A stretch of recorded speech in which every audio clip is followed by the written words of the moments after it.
যদি জনগণ আমাদেরকে সমর্থন দেয় এই প্রস্তুতি আমরা আগে ভাগে নিচ্ছি, যাতে করে প্রথম দিন থেকে বাংলাদেশের মানুষের পাশে আমরা দাঁড়াতে পারি। যে বিএনপি অর্থনীতিকে গণতন্ত্রায়ন করার একটা প্রক্রিয়া। অর্থনীতি আগে কিছু সীমিত লোকের হাতে ছিল, কিছু গোষ্ঠীর হাতে ছিল। আমরা অর্থনীতিতে গণতন্ত্রায়নের কথা যেটা বলছি, অর্থাৎ অর্থনীতিকে সাধারণ মানুষের কাছে পৌঁছে দিতে হবে। এই কুটির শিল্প সহ যারা সারা বাংলাদেশে বিভিন্ন অঞ্চলে বিভিন্ন পণ্য তৈরি করছে অনেক কষ্ট করে, হাতে তৈরি পণ্য, এই পণ্যগুলোকে আমাদের মূল্যায়ন করতে হবে। এগুলোকে মূল্যায়ন করে এদেরকে সহযোগিতা দিতে হবে, এদেরকে টেকনিক্যাল সহযোগিতা দিতে হবে, আর্থিক সহযোগিতা দিতে হবে, এদেরকে ব্র্যান্ডিং করতে হবে, এদেরকে ব্র্যান্ডিং করে দেশে বিদেশে আন্তর্জাতিক বাজারে বিক্রি করার জন্য প্ল্যাটফর্ম দিতে হবে। অ্যামাজন, আলিবাবা, এই যে প্ল্যাটফর্মে সারা দুনিয়াতে এখন অনলাইন বিক্রি হচ্ছে। সুতরাং আমরা চাই এই অর্থনীতিতে এদের অংশগ্রহণ অনেক বেশি হতে হবে। এই লোকগুলোর জীবনযাত্রার মানের উন্নয়ন হতে হবে। এই লোকগুলো যাতে আরও বেশি কর্মসংস্থান সৃষ্টি করতে পারে, তাদের যাতে জীবনযাত্রার মানের উন্নয়ন বাড়ে। আগামী দিনে যেই সমস্ত আমাদের হস্তশিল্প ধ্বংস হয়ে যাচ্ছে, আমরা এগুলোকে আবার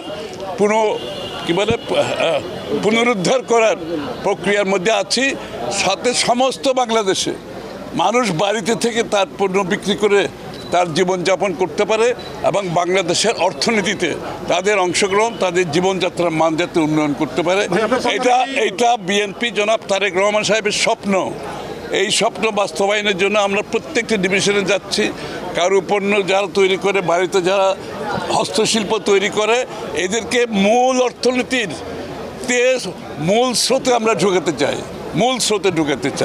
এবং এর মাধ্যমে যে অর্থনৈতিক প্রক্রিয়া শুরু হবে সেটা বাংলাদেশের অর্থনীতিকে সমৃদ্ধ করবে, প্রবৃদ্ধি বাড়বে, সকলের জীবনযাত্রার মান উন্নয়ন। মন্তব্য করতে চাই না। আমার কোনো প্রত্যাশা নাই। এটা একটা সাময়িক সরকার, আমার কোনো প্রত্যাশা নাই। আমরা অপেক্ষা করছি একটা নির্বাচিত সরকারের জন্য। নির্বাচিত সরকার যখন দেশে আসবে তার জন্য আমাদের এই প্রস্তুতি। যদি জনগণ আমাদেরকে সমর্থন দেয় এই প্রস্তুতি আমরা আগে ভাগে নিচ্ছি, যাতে করে প্রথম দিন থেকে বাংলাদেশের মানুষের পাশে আমরা দাঁড়াতে পারি। একটা গ্রামে, একটা ভিলেজে একটা প্রোডাক্ট, এটা একটা কনসেপ্ট। একটা ভিলেজে একটা প্রোডাক্ট পণ্য তৈরি হবে, যেই পণ্য ওই অঞ্চলের মানুষের ভাগ্য পরিবর্তন করবে।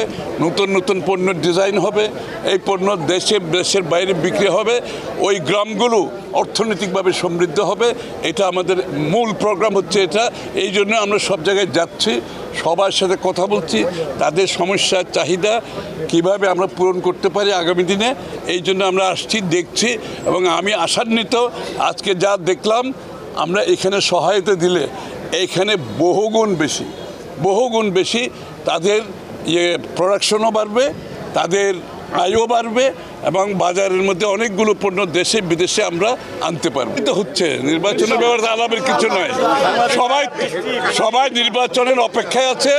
ফেব্রুয়ারিতে নির্বাচনের মাধ্যমে দেশে গণতন্ত্র পুনঃপ্রবর্তিত হবে।